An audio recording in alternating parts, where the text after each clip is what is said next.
Hola. Parece que Irán ha decidido, según dice el periodista brasileño Leonardo Coutinho, ha decidido hacer una guerra asimétrica contra Estados Unidos desde Sudamérica, desde sus países próximos, de esos países que maneja como sus muñecos, por ejemplo Bolivia, Venezuela, ¿no? Es decir, dice Leonardo Coutinho que podría estar comenzando una guerra que afectaría muchísimo a Sudamérica. Entre otras cosas que dice Siglo XXI en su edición de esta semana, porque su principal nota se refiere a la herencia que está dejando el MAS. Una herencia que según Siglo XXI es maldita, es una herencia maldita. Nadie había dejado en 200 años el país en una situación tan dramática, tan desesperante como el MAS. El narco mayor, dice, ha hablado inclusive de que ya es un estado fallido Bolivia, lo ha logrado, o sea, un éxito para él seguramente, ¿no?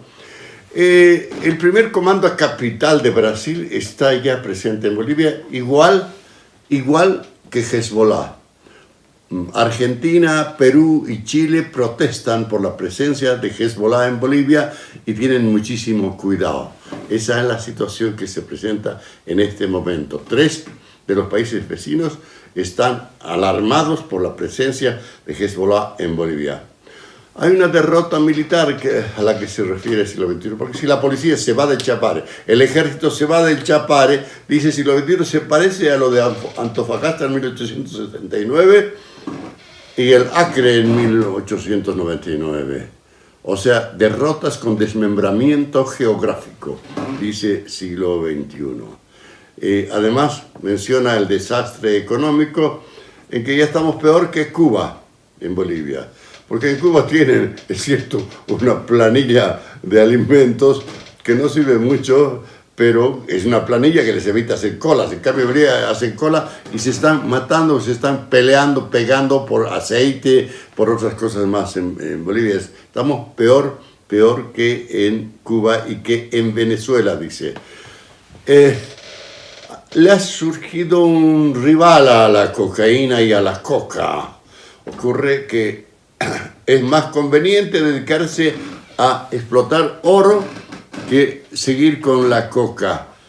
Y que hay muchos cocaleros, no solamente en Bolivia, sino en otros países, que están dejando el cultivo de la coca para dedicarse al oro, que está en el precio más alto de su historia, $3.300 la onza Troy. ¿Qué tal? Eso es lo que dice el siglo XXI. Viene a la rápida esta semana con muchísimas otras cosas, detalles, ¿no? Te tienes que suscribir marcando este número, ¿no?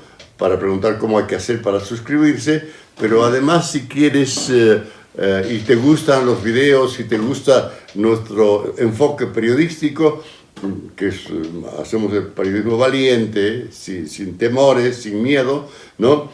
Entonces nos mandas un mensaje por WhatsApp diciéndonos ya caerán y te vamos a decir cómo nos puedes ayudar si es que quieres ayudarnos. En fin, entonces, a ver, comenzamos. Dice, la herencia que está dejando el MAS a Bolivia es tan mala, es una herencia maldita. Nadie nos había dejado al irse del gobierno, asumiendo que el MAS se va a ir después de que parece la derrota inevitable de agosto, ¿no? Nos va a dejar realmente en el suelo, peor todavía, más abajo todavía. Que entonces, dice el siglo XXI que esa es una herencia terrible, maldita, y habla de cómo es que conspira Arce. Arce, ya hay un general que está preso por haber intentado un autogolpe para Arce. Y hay un exministro, Siles, que estaba dando un golpe a la justicia también por orden de Arce, que quiere quedarse unos meses más. No sé para qué eso, porque gobernar no sabe, pero quiere quedarse unos meses más seguramente por algunas exigencias de sus hijitos. Entonces, el cocalero Morales habla de que ya es un estado fallido y otros, las Naciones Unidas ya no le llaman Estado fallido, le llaman un narcoestado. Bolivia es un estado dominado por el narcotráfico, ¿no?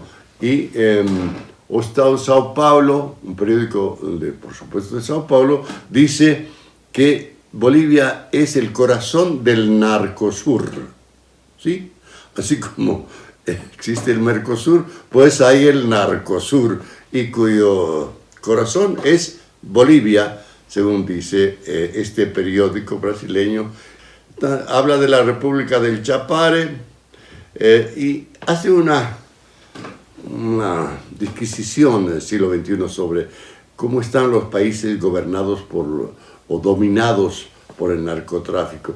México es el más, entre comillas, avanzado, porque el narco tiene hasta gobernadores en México, y hasta se sospecha que tiene un gobierno nacional, ¿no?, del partido de la presidenta actual, ¿no?, que es abrazos y no balazos con los narcos, dice la presidenta de México, ¿no? Entonces, en México ya los gobiernos del narcotráfico hacen políticas sociales, ¿sí? O sea, los narcos han logrado reemplazar al Estado, reemplazarlo, y ahora es una opción política el narcotráfico en ese país. En Bolivia, dice el siglo XXI, en cambio, estamos en la etapa primaria, porque los narcos están controlando solamente el territorio, no han llegado, están aplicando una dictadura en el Chapare, pero no han llegado a proponerse, por ejemplo, políticas sociales en otros territorios. Han visto lo que ha pasado en Yayagua y todo eso, y lo que pasa en los territorios del oriente de Santa Cruz, del corredor del narcotráfico. Entonces Bolivia está nada más que en el control territorial. Pero hay una expansión geográfica que se da desde el Chapare hacia el oeste, hasta llegar a Chayapata y la frontera con Chile, y hacia el este hasta llegar a San Matías, llevando la droga. Dice el siglo XXI que esta herencia maldita consiste en que falta todo. En Bolivia ya no hay nada. No hay jet fuel para los aviones, no hay gasolina para los autos y los camiones, ni diesel oil no hay nada. No hay dólares. El presidente se ha dado el lujo de decir, ¿saben qué? Yo sospecho que la cotización del dólar no va a volver a ser nunca como la fija el gobierno, el Banco Central. O sea, él mismo dice que ha sido derrotado. Tendría que renunciar e irse. No, pero tienen candidatos ellos, ¿no? Entonces dice siglo XXI que es una paradoja. Estuvimos con el MAS, con anuncios de que estábamos negociando la venta de electricidad a los países vecinos porque nos sobraba electricidad. Ahora, como resultado de esta herencia maldita, Bolivia inicia negociaciones con Brasil para comprar electricidad de Brasil. Comprarla, porque nosotros ya no tenemos. 66% de la electricidad que se consume en Bolivia proviene de plantas termoeléctricas que se están quedando sin gas. ¿Y qué hacen? Nada. Pero voten por Andrónico, voten por el MAS, porque vamos a seguir en esta cosa. Y lo de el primer comando de capital y Hezbollah ya es el colmo con las denuncias que están haciendo Argentina, Perú y Chile sobre la presencia de Hezbollah, y cómo es que el periódico Sao Paulo informa que el primer comando de capital tiene tierras y tiene fábricas en Bolivia, fábricas de droga en Bolivia, y que se pelea en territorio boliviano con el Comando Vermelho, ¿no? Pero además dice que el primer comando de capital está avanzando, está teniendo candidatos. Hay la versión de un periódico de Sol de Pando que dice que el primer comando de capital está apoyando a Andrónico Rodríguez. Es decir, que un poder, estos narcobandeirantes serían los brasileños, ¿no? Están entrando y quieren controlar el territorio boliviano a través de la política y ahora tienen candidatos. Y parece que están apostando a lo siguiente. Como dice Luis Pedraza, la dispersión de la oposición es real, ¿sí? Inclusive hasta podría aparecer Jaime Dunn como otro opositor más, ¿no? Y en cambio, dice Pedraza, en cambio la dispersión del MAS es ficticia.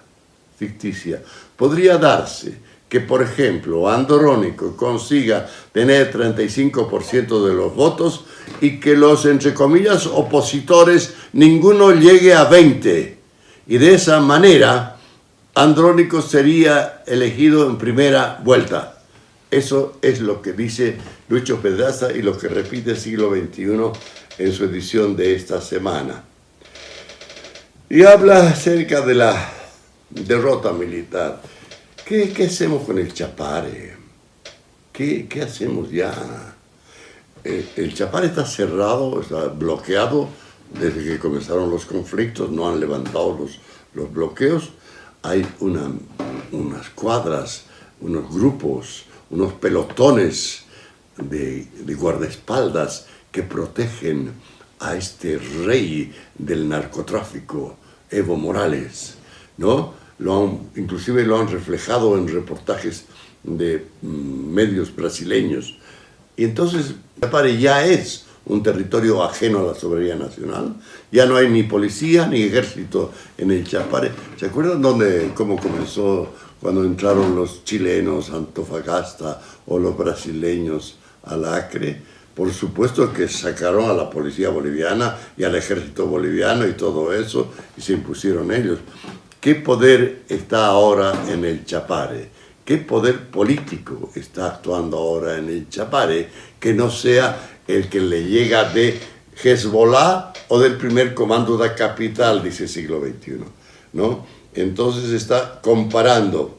Las Fuerzas Armadas también se rinden, porque ¿cómo puede ser que la policía diga que no hay las condiciones propicias para que pueda estar en el Chapare?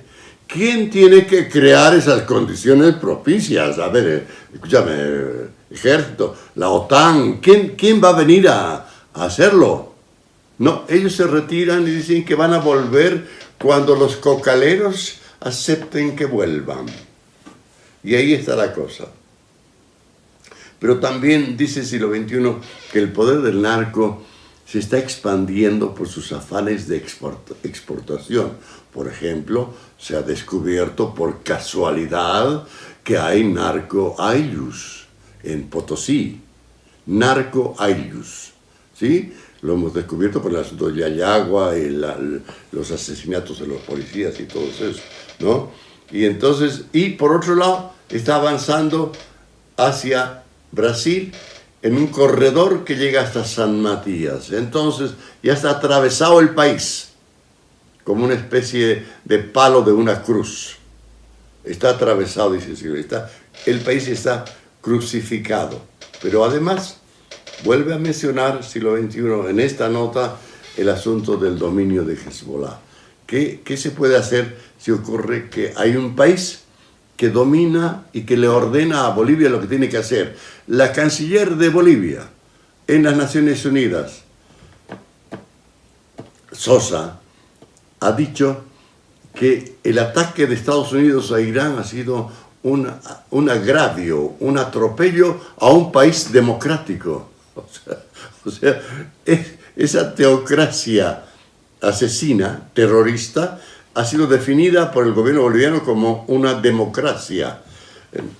Entonces, Hezbollah, repite Siglo XXI, es el motivo de preocupación de 3 de los 5 países vecinos de Bolivia. Argentina primero, Perú y Chile han protestado y han dicho que hay alarma por la presencia de ellos. Y ahora, con esto que dice Cutiño, de que Irán podría usar la guerra asimétrica para atacar a Estados Unidos desde Sudamérica y que la guerra sería en Sudamérica. En Sudamérica. ¿Por decisión de quién? De los ayatolas de Irán y de la alianza que tiene el MAS con ese gobierno y ese país. Siglo XXI habla del desastre de la economía. ¿Qué se puede decir? Lo compara con lo que ocurre en Cuba. En Cuba el pobre cubanito más o menos se muere de hambre. Tiene prohibido pescar. Vivir en una isla y te prohíben pescar es ya el colmo. Pero está prohibido pescar y el cubanito se está muriendo de hambre. Tiene su libreta para recibir un poco de arroz, un huevo cada 15 días, no sé qué. En Bolivia, en cambio, no hay nada. Para conseguir un litro de aceite, la gente se está peleando en las calles. No hay ni siquiera una libreta de alimentación como hay en Cuba, que es una ficción también, porque todos los productos alimenticios que se consumen en Cuba llegan de los Estados Unidos. El país que supuestamente bloquea a Cuba le vende todos los alimentos, desde los rabanitos, ¿no? Entonces, dice que Arce no da esperanzas, el dólar no va a volver a la cotización oficial, el gas se está produciendo cada vez menos, 37% menos de ingresos del gas este año respecto del año pasado, de los meses transcurridos. 37% menos.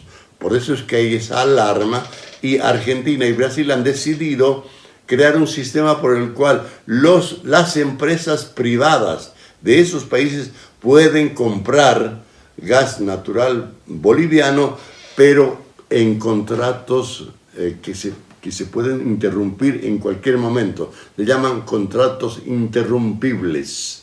¿Por qué? Porque depende de que Bolivia tenga el gas y en este momento nadie puede garantizar nada. Entonces, y además, has visto, con las calificaciones que hace Standard & Poor's de la situación de Bolivia, los bonos bolivianos han sido definidos como bonos basura. Nadie los quiere. Nadie confía en Bolivia. Esa es parte de la herencia maldita que está dejando el MAS si es que es derrotado. Porque como van las cosas, parece que la cantidad de opositores que tenemos podría ayudar a dispersar el voto, salvo que se imponga la iniciativa pitita de votar por el que mejor esté en las encuestas. Por el momento hay un empate ahí en las encuestas entre Tuto y un vicepresidente de la Internacional Socialista, Doria, ¿no? A ver quién gana en esto. Y por último, siglo XXI habla del oro y la cocaína. Desde el 2016, dice, el precio del oro se ha triplicado, ¿sí? Y la producción de coca en Bolivia, Colombia y Ecuador se ha duplicado desde el 2008, por lo que muchos delincuentes temen que la cocaína se vuelva menos rentable, por lo que están volcando sus esfuerzos al mercado ilegal del oro. ¿Qué tal? O sea que el oro surge como rival de la cocaína. La cocaína había sido separada en 1860 en un laboratorio de París, y que fue el mismo año en que se perforó el primer pozo petrolero en Estados Unidos, 1860. Pero hay una rivalidad entre el petróleo y la cocaína desde entonces. Y ahora la rivalidad es con el oro, porque el oro le está quitando brazos a la industria del narcotráfico. Están yéndose hacia el oro algunos cocaleros. Dice siglo XXI, ambas actividades delictivas se complementan. En la Amazonía, las plantaciones de coca y las minas ilegales de oro suelen compartir la misma infraestructura como pistas de aterrizaje para aeronaves. Las bandas invierten sus ganancias del narcotráfico en proyectos mineros, cuya producción puede ser blanqueada y vendida como si hubiera sido extraída totalmente bajo la ley, dice The Economist. Es una revista bien importante. En Bolivia, dice, según The Economist, Luis Arce ha adoptado un enfoque menos enérgico en cuanto a la aplicación de la ley. Una crisis de divisas lo ha acercado más a los cooperativistas. Y el año pasado, dice esta revista, el Banco Central compró oro por $1.300 millones a mineros y cooperativistas para reforzar sus reservas. Legisladores, menciona esta revista, han acusado al nuevo intermediario estatal de lavar oro ilegal proveniente de Amazonas y venderlo al banco. Una acusación que la entidad niega, por supuesto. Eso es lo que dice el siglo XXI, el oro y la cocaína. ¿Qué tal? Después recuerda que la señora Celinda Sosa ha ido a defender a Irán en las Naciones Unidas. Eso es, ya sabes, te tienes que suscribir al siglo XXI porque hay muchísimas cosas más de las que no te puedo hablar en este video. Tienes que llamar a este teléfono para preguntar cómo hay que hacer para suscribirse y recibir la carta informativa todas las semanas. Y además, si te gusta este video, si te gusta el periodismo que hacemos, que es un periodismo sin miedo y diferente, entonces nos mandas por WhatsApp un mensaje que diga ya caerán y te vamos a decir cómo nos puedes ayudar, como decís que quieres ayudarnos, salvo que prefieras ayudar a los medios masistas. Eso es todo, muchas gracias, chao, hasta luego.